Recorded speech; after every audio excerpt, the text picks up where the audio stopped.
Hey guys, thanks for coming. I thought our guys came out of the chute. That's 4 games in a row where they came out fast, played hard. That's a sign of guys that like to play. My concern with a game like that is not respect the game and not show up the right way. I have respect for Florida A&M, but I want to make sure the guys did come out and practice hard and they played well. So, big one, Big Ten season starts. This is obviously a goal and a focus.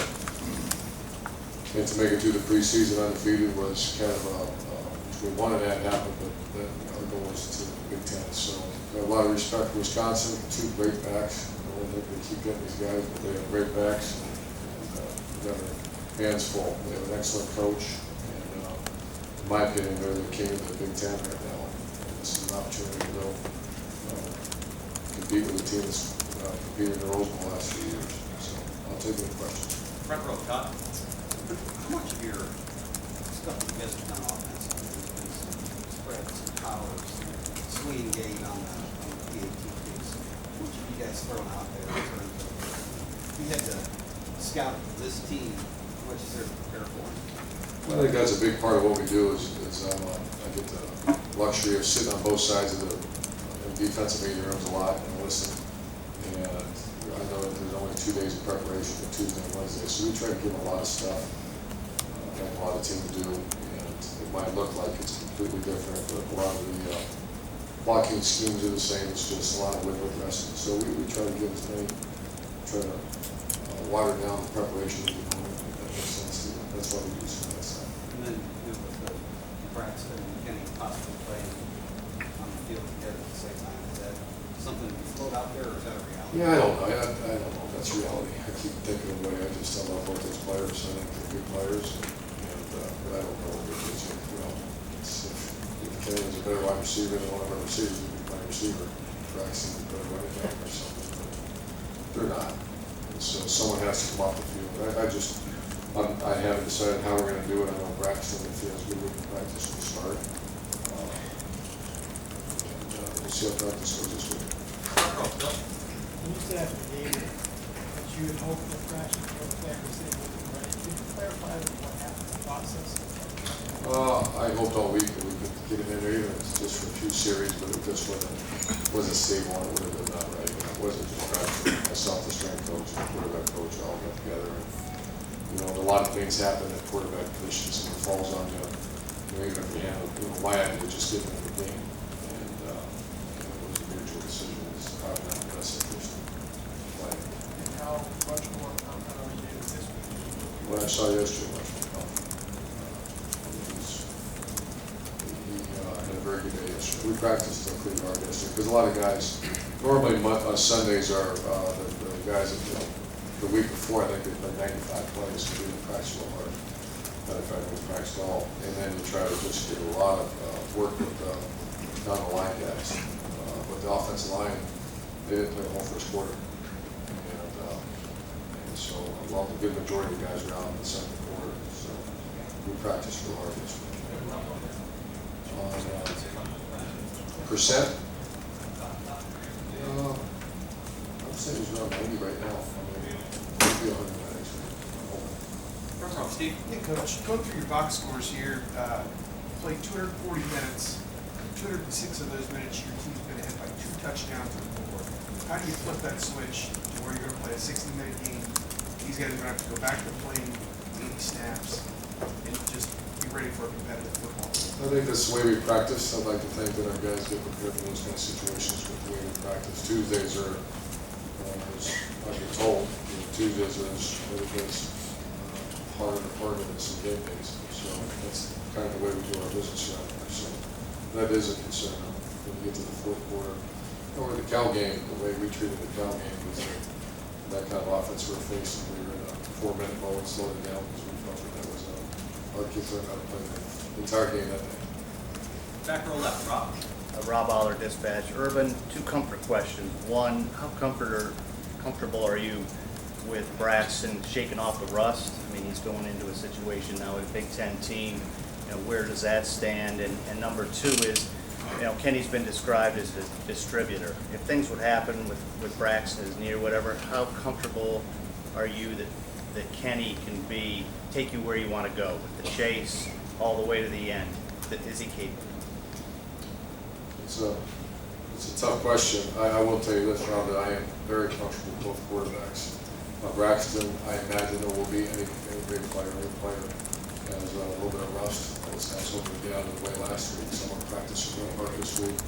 But Braxton's 12-0 as a starter, and 13-0, I guess, as a starter.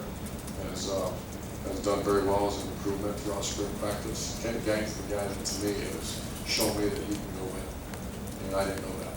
You know, even last year against Purdue, he came in and won, but I just didn't see it in practice enough. I'm one of those guys, I don't believe in gamers. That word doesn't exist here. It's a practicer, is what we call it. And I just didn't see it. I saw improvement, but that's where you got to go back. And Tom Herman was a heck of a quarterback coach. And it's easy to identify that when you see the improvement Kenny Gaines made. I made this comment before with Kenny Gaines. Why didn't he play 2 years ago? Because Kenny Gaines wasn't good enough. Why didn't he play last year? Because Kenny Gaines wasn't good enough. Why is he playing this year? Because he's good enough. That's because Kenny worked his tail off and his quarterback coach and him. There's a really good mesh between those two people right now. That's why he's become a very good quarterback. All right, Tim. Yeah, perfect. As you watch Wisconsin on video, I imagine you watched a little bit of it by now. Do they look a lot different on defense? What do you see there? Obviously, they've changed their scheme, base scheme. A lot different. They're very active. Last year they weren't very multiple on defense last year. Very well coached. Obviously, they shut us down pretty good last year. I think they got very, very good players that are tough, great technique sound. They're doing a little bit more creativity on defense than they did last year. They played the 3-4 and the 4-3, so we throughout the college football, you can see how that does cause problems. So like our defense, we do a bit of both. But it's a much different scheme than it was a year ago. And the other thing, I was talking to Zach Smith, I asked him about this. Is there a certain thing as giving up your offense from a pride standpoint of those guys have a reputed great power game, show them what you've got type thing? Obviously Carlos had a huge run last year that kind of did that, but is that part of the prep this week?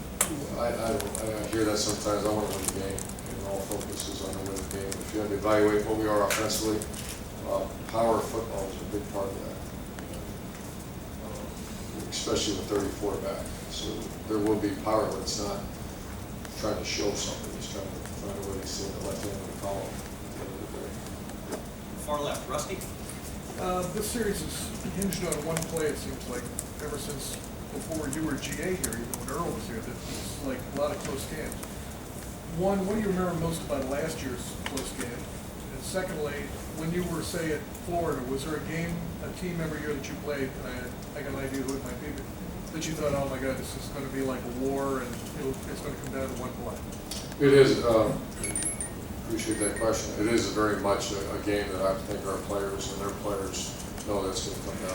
This will be one that's going to. I think this will be a classic game, and as much as you like coaching on those games, it might be one-sided where you get a bunch of guys in. It's also there's the competitive spirit of the whole thing where this preparation is going to be across all the T's, dot all the I's. So, and certainly out in those kind of rivalry games or games where just this could come down to 1 or 2 series to win this game.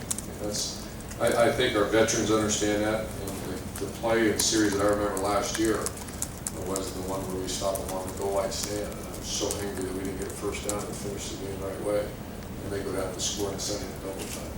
But I also remember there were a lot of people on that sideline behind me that believed we were going to win that game. You saw the energy on the sideline, and it was a very close unit last year.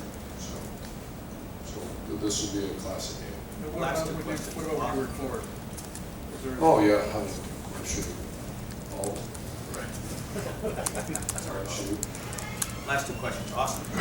There's been so much conversation about your defensive front seven for the last 9 months now. Do you need this one to figure out just where they're at? Yeah, exactly. They have not received a challenge yet like this one. Cal was a tremendous challenge, but that was more playing back defense, and it was all about pass rush. We're really hoping to get Dolphus back.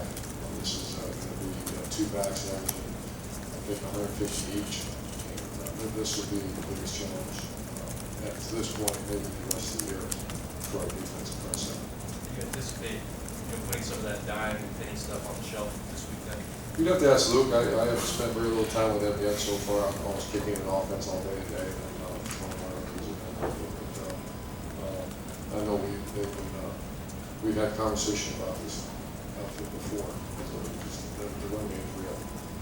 You get a very short fast on a lot of teams if you're not gap selling and handling your business. Last question, Doug? You expect to have Washington and Bennett this week?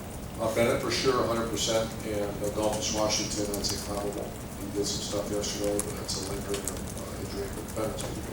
And you've been dealing with this with Braxton, with the injury. You dealt with it with Corey Linsley in the offseason and the preseason. Just how did Corey Linsley, through all of that, handle himself and getting back and figuring out? Like a pro, it's one thing that Braxton's handled himself like a pro. I'm very proud of the way he's went about his business. Yesterday he stayed after him in a lot of condition. I'm very proud of the way Carlos Hyde handled it. It's a different situation, but regardless, he's not playing those snaps. And our strength coach, that part of our program is our kids handle themselves really better. They're just not going to play.